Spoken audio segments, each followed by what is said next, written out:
Today we're going to talk about COVID-19 and the economy.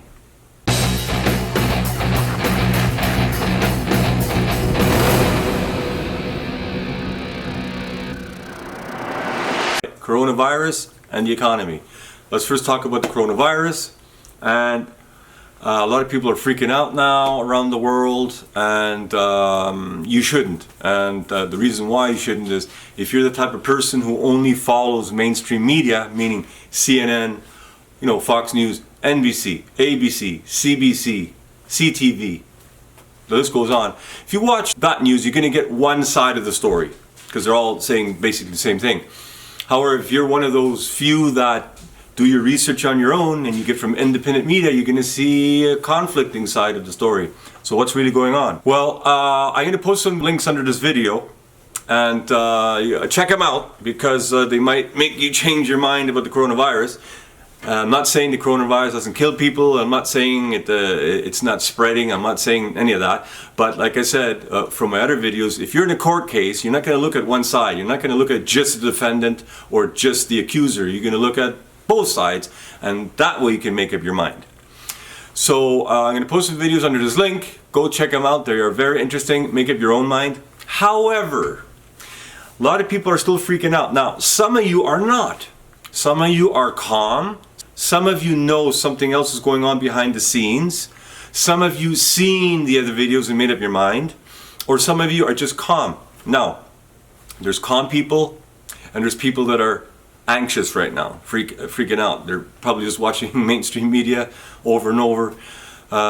So if you have that in your mind, all the stuff that they're showing, focusing on the spread, death cases, and so forth, it's going to affect you. What can I say? It's going to affect you. But the thing is, what you need to do with us strong people, when I mean strong, I just mean like I'm not freaking out. Okay.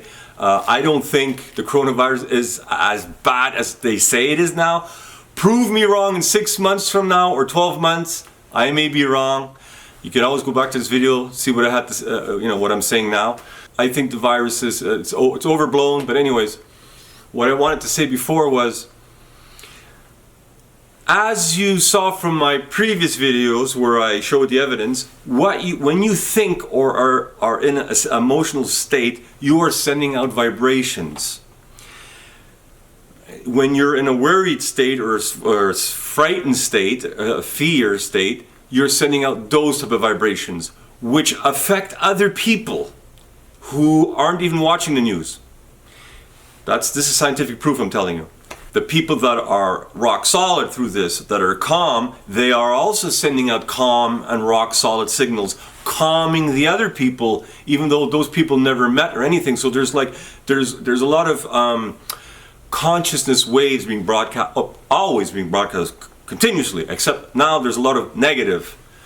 So it affects other people. So it's for the strong ones to remain strong. And the ones that are anxious, they have to realize that what they should do is just be safe. Like, you don't have to be anxious and safe. I'll give you an idea.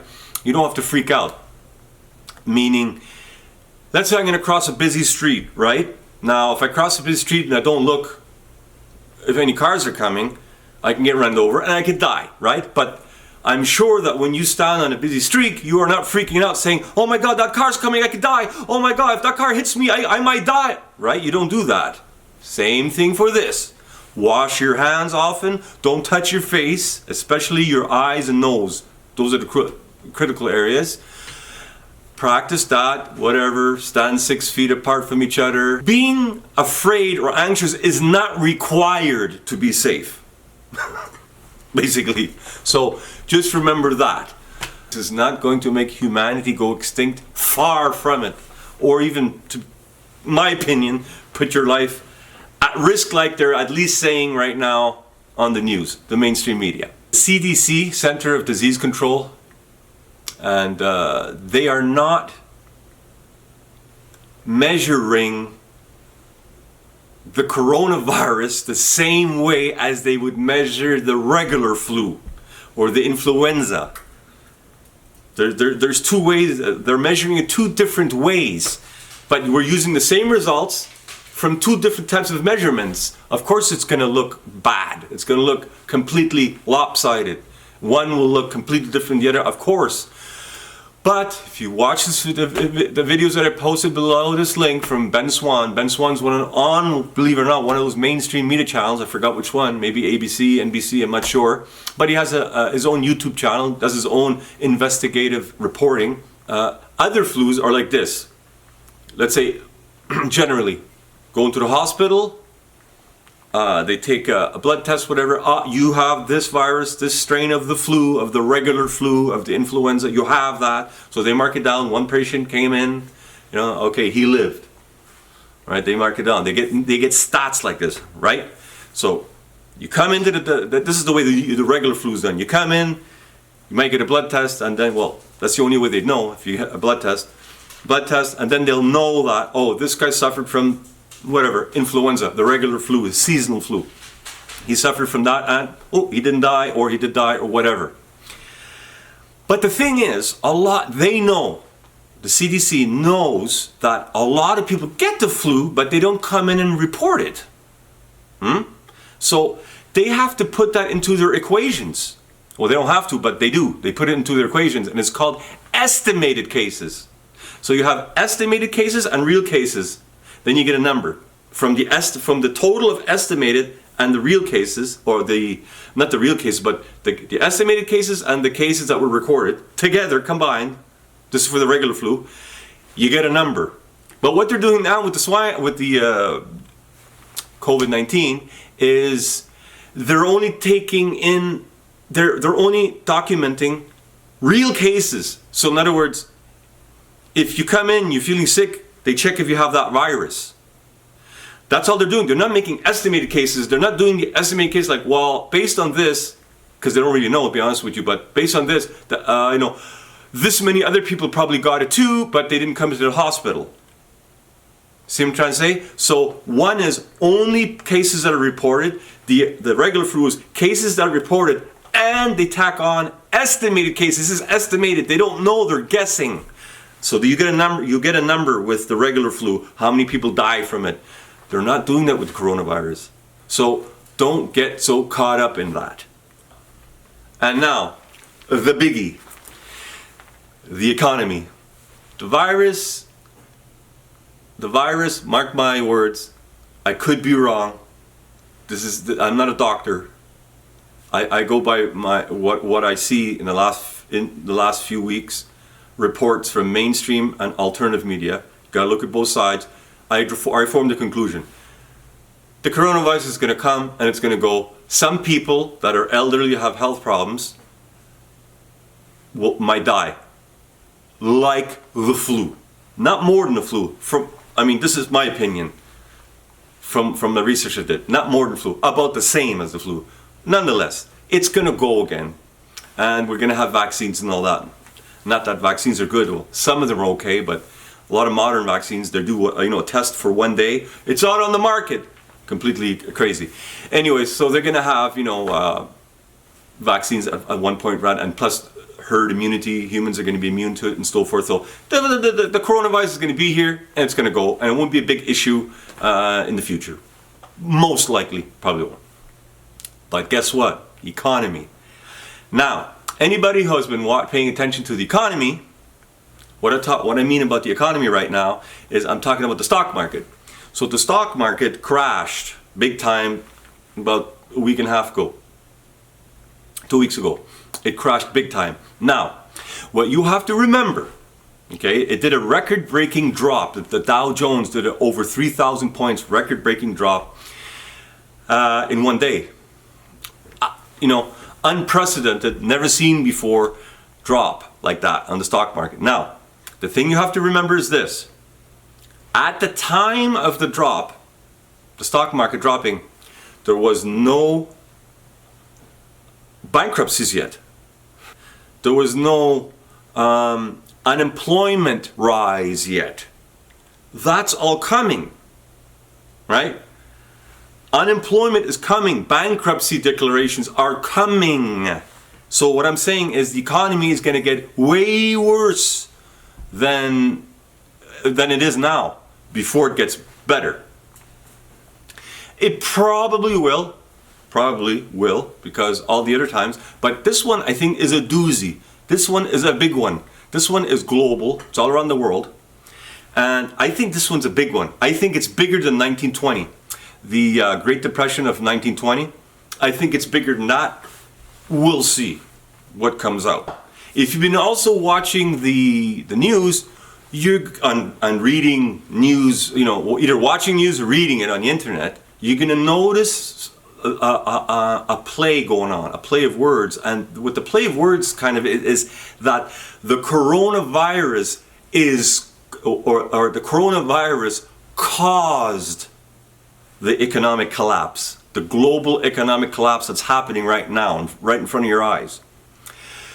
That's what I'm getting, the vibe that I'm getting from the way they write the headlines, how they say it. They're blaming it all on coronavirus. Now, so viruses don't cause economic collapse. In 2008, just 2008, there was a big economic crash. Virus didn't cause that. In 2001, there was one.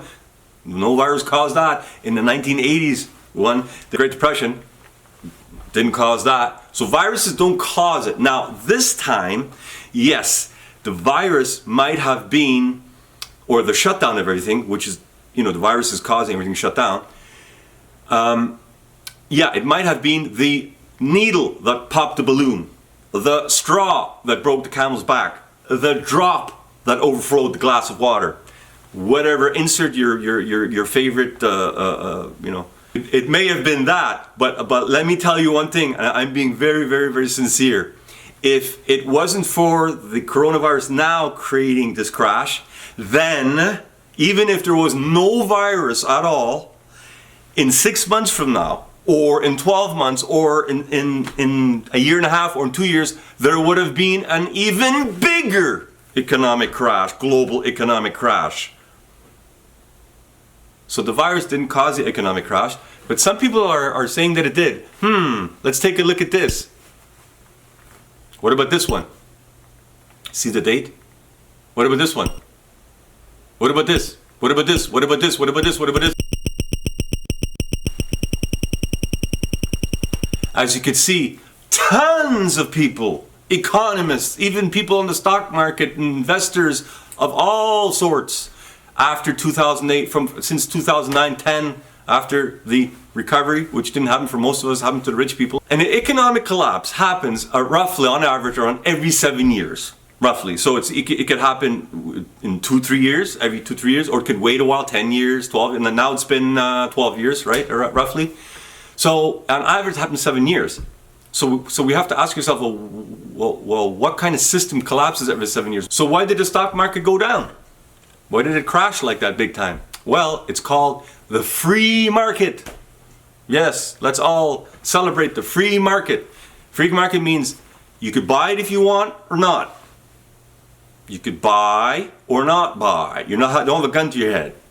That's what capitalists say. It's free. You could bid higher, bid lower, don't bid, buy, don't buy. You know, that's what the free market is. That's why it crashed. Because people were pulling out their money saying, oh my God, the value is going to go down, causing other people to pull out their money, causing other people, chain reaction, domino effect. Yeah, the free market is basically rich people being able to outbid people that aren't rich, or rich people or rich companies being able to undercut prices than compared to another company, causing them to probably close their doors.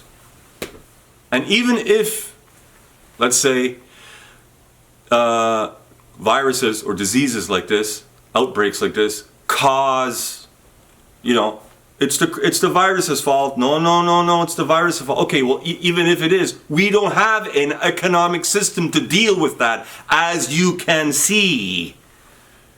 So how does this crash happen? Well, the crash is, what didn't happen and what is going to happen is this. People, 80% of people, roughly live paycheck to paycheck, no fault of their own. It's the way the system's designed. If you're very good at it, and that's the problem, most people are not good at it. Otherwise, 80% wouldn't be living paycheck to paycheck. Because people aren't working, they can't get money. Because they can't get money, they can't pay their rent. Because they can't pay their rent, they can't pay their landlord. The landlord can't pay his loans. And then the bank can't take that loan and so forth. So it's a domino effect, starting from the 80% that live paycheck to paycheck. No fault of their own. It starts there, domino effect all the way down. That's besides all the record-breaking debt around the world. Now, why do we even have debt, right? Why do you borrow? Did you know that before 1970 there was hardly any borrowing? The only borrowing was basically for a house. That was it, and a car sometimes, for a car. Then what happened is prices started getting too expensive. Inflation, and that has a lot to do with the Federal Reserve printing money. So inflation happened. Then what happened is, now inflation happened, prices got more expensive, but the workers didn't get more money. This is happening in the 70s, early 70s. So the company, in a nutshell, companies all around the world were struggling. Goes, wait a second, we're making all this, we're producing all this stuff, but no one can buy because they don't have enough money. So they invented credit cards. So that's what credit. So they solved the problem of selling their with credit cards. Instead of paying everybody more, right? Instead of paying everybody more, everybody gets a bigger salary. No, we're going to keep the salary the same, but we'll lend the money, and we'll make even more profit on that too. Who's going to be affected by this crash, this economic crash? The very rich, probably top 5-10%. What's going to happen to them is, well, how can I put this?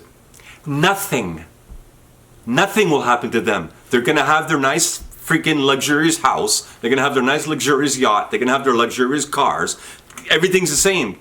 The only difference is maybe their bank account might have a little less zeros in it. But their lifestyle, everything is A-okay. Of course, their ego might be hit because they just lost half their wealth. But they're still rich and they're still good. Not going to affect them. It's not going to really affect 5 to 10% of the population. Nothing at all. For them, it'll be like watching a movie. But for the rest of us, especially the 80% that are working paycheck to paycheck, we are going to suffer. We are going to have to deal with, am I going to get evicted? I can't pay my rent. I can't buy food. In Italy, on social networking, they're getting together, and their families and people are planning on robbing supermarkets because they have no money. They have no money, they have no food. So they're robbing supermarkets so that they can feed their family. They have kids, a wife. That's what's going on. Now, what I'm trying to say is, the poor people around the world, in this economic crash, they're going to be the ones that are going to suffer big time. If you think they were poor before and had problems, wait till this crash hits them. This is a tidal wave of an economic crash coming. Global, around the world. So what do? Well, now is a perfect opportunity, because you don't hear this much at all. Actually, it's almost like it doesn't exist. The perfect opportunity to discuss a new type of economic system that's fair for everybody. Now is the time. Or keep capitalism. Now, I don't want to bash just capitalism, because any economic system, this is very important, any economic system where the citizens are out to get their own money, their own salary, their own profit, however you want to say it, is a disaster waiting to happen already. Everybody's fighting on their own, and they're fighting against each other. That's what capitalism is. Capitalists won't deny this. They say the competition, it's called competition. So this competition means fighting, means warring, means battling. It's all the same thing. So they claim that when we fight each other, this is the capitalist number one, how can I say, go-to defense to defending capitalism is this. Listen to this carefully. Is if you have a competitive system, it brings prices down. That's their defense. It brings the prices lower because this guy wants to make money.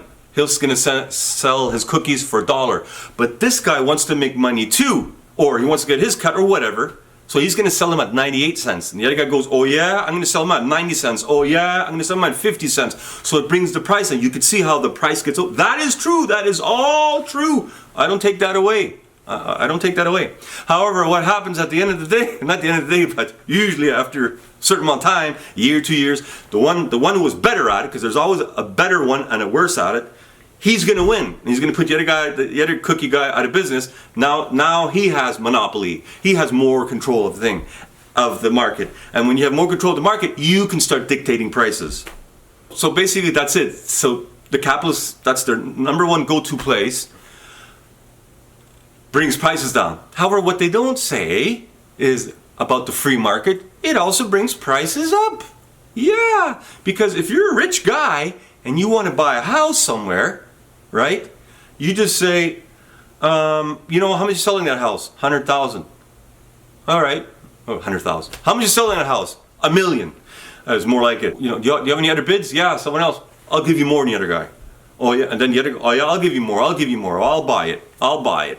Rich people, because only rich people can do this, right? I'll pay more. I want to live here. I'll give you more. And then prices go through the roof. And that's why in Toronto, Canada, 3-4 years ago, 5 years ago maybe, it was the most overpriced housing in the world.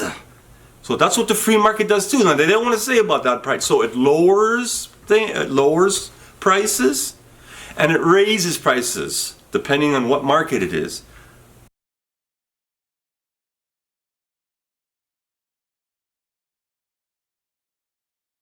Look at the bizarre situation we wind up in. Every state does its own purchasing. So New York is purchasing, California is purchasing, Illinois is purchasing. We're all trying to buy the same commodity, literally the same exact item. So you have 50 states competing to buy the same item. We all wind up bidding up each other and competing against each other, where you now literally will have a company call you up and say, well, California just outbid you. It's like being on eBay with 50 other states bidding on a ventilator. And you see the bid go up because California bid, Illinois bid, Florida bid, New York bids, California rebids. That's literally what we're doing. I mean, how inefficient.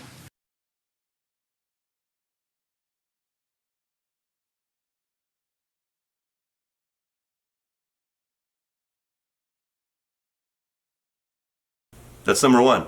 Now, number two is, I am not a Chinese communist. I am not a Russia socialist. I don't believe in China communism because I believe in decentralization. I believe in not hierarchical, right? I don't believe in one guy is the king, and then there's less people here, and then they tell them what to do, and then tell, you know, an hierarchy, a pyramid. I don't, which is a king, queen, same thing. Because China communism is this, dictated. There's one person dictates how you're going to run your life, dictates all the new laws. I don't believe in that. I believe in decentralization. I believe in the people should be the government. I believe in cooperating. I believe in working together. I believe in more freedom. I believe in less taxes. You see what I'm trying to say? So if you call me a Chinese communist, you're an idiot. We had different economic systems over past few thousand years. We had one called feudalism. Feudalism was king, right? You have the king, then you have the serfs. So the king basically dictates how he wants it, and the serfs, they got something in return. Like if they had a farm, a certain part of it, they'd give it for free, kind of like taxes, to the king. So you got free food, but the king would say, you get this piece of land. This piece of land is yours. You could stay here, and if there's an army, you know, other people coming in, our army is gonna protect you. So that's how it was. So feudalism. And then was slavery. Yes, slavery was an economic system for a long time. Matter of fact, they used to have meetings, and what they would discuss is, how can we make the slaves more productive? We can give them instead of making him work 5 days a week, we can make him work 4 days a week. Instead of making him work 12 hours a day, maybe we can make him work 8 hours a day, and there'll be more.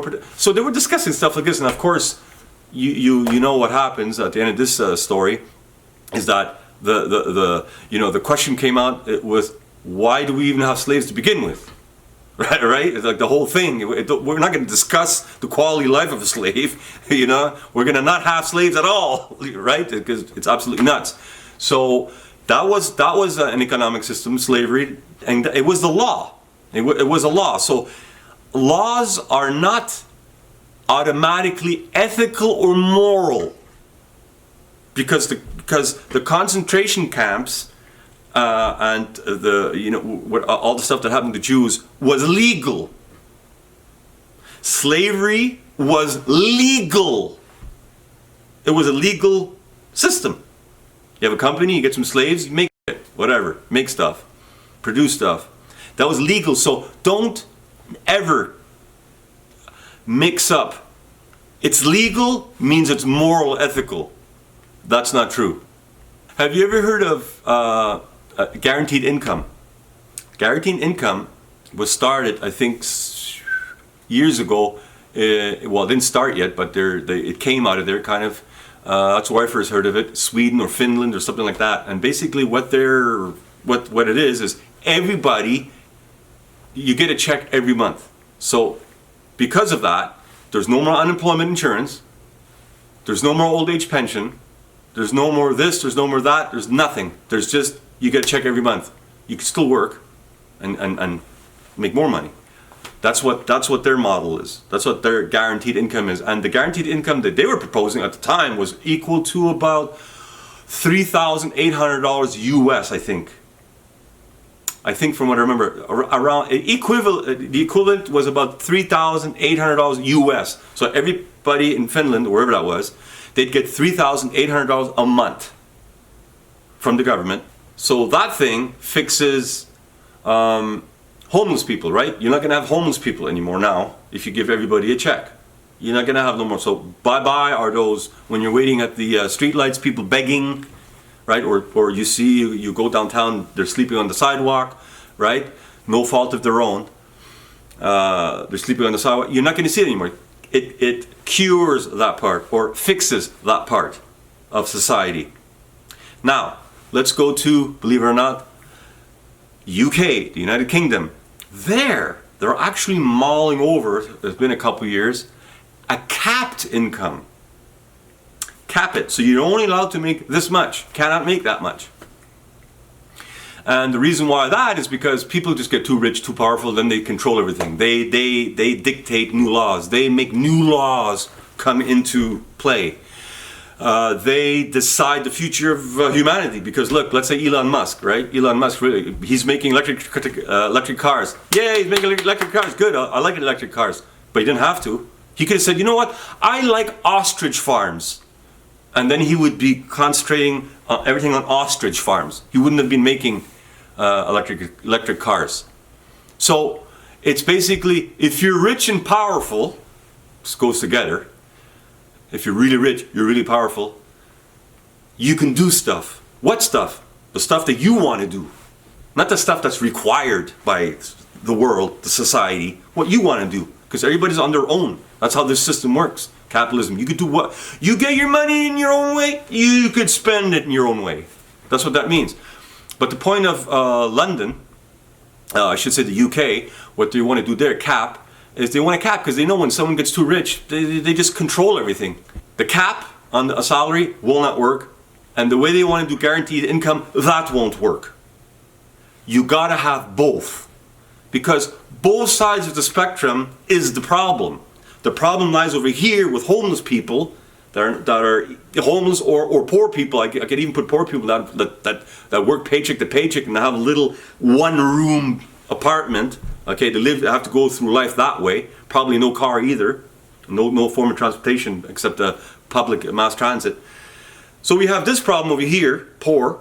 But you got to fix the other problem too, which is as bad, which is super rich. Because the super rich make things happen. What they want to happen though. Not what democracy wants to happen. Not what most people want or need.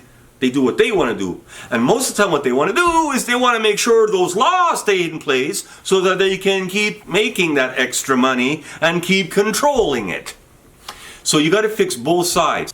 Start imagining what kind of world you want to live in. Imagine you're in that world. How does it work? Do you see poor people on the street? Do you see, what do you envision as an economic system? In my vision, and I think in yours you should too, you should have no homeless people, no super rich people. It should be decentralized. The first thing to measure always in this new economic system is the quality of human life, not numbers. Because the problem with one of the many problems with capitalism, our current economic system, is that it's just numbers. It's numbers. There's no human attached to it. It's just number. If the numbers are good, it's good. It's not like the numbers are good. Yeah, but there's 5,000 people homeless. The numbers are good. Can I say it? The numbers are good? What do you want to say? We're putting numbers before people. And in my opinion, shouldn't be that way. And guess what? The 80% of you that work paycheck to paycheck, that don't have a lot of savings, a lot of money, we outnumber everybody else. So the way you do it is, whenever you can, watch videos on new types of economic systems. Read about it if you can, or just talk it with your friends, or just make something up. How would it work? Make something up, and try and ask economists if you can. Write them an email, whatever, if it would work. Is this doable? This system, something like this. At least, the very least, that this economic global crash, at least it should be the start of discussing another type of economic system. At the very least, and I am not a China communist, because I know many people watching, a few capitalists watch right now and say, that guy's a socialist, that guy's a capitalist. Yeah, but I don't believe in China communism. I don't believe in socialism like they have in Venezuela, because there's one guy in charge. We have to be decentralized. Everybody has to be in charge. Is this possible? Yes, it's possible. But for now, we have to deal with this. We have to deal with a system where you go out, everybody goes out on their own to get their own money. If you're good at it, you can rule the world. You're the winner. If you're not good at it, you ain't gonna do shit. You're the loser. Now, what do you want? This is our chance. The global economic system is crashing. It's our chance to start, at the very least, discussing new ideas of how the future is going to be. And that has to be to make it more fair for everybody. No homeless, no super rich. That's my video. Hope you like it. I'll see you next time on Raise Your Frequency.